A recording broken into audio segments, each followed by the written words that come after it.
Fasim un giuc. Io dico, se ses bons di indovinare in 10 secondi quali sono tra questi le immagini che rappresentano i 5 organi di senso. Vengono a stare le parti del corpo che hanno a che fare con l'udito, con la vista, col tasto, col gusto e con l'odorato. Se sono pronti? Allora, via!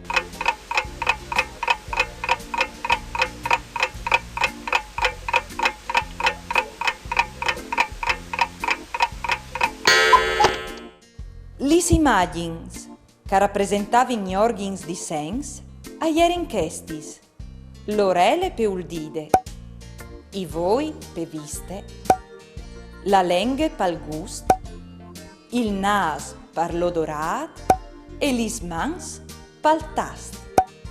Avevi indovinato? Allora, bravi!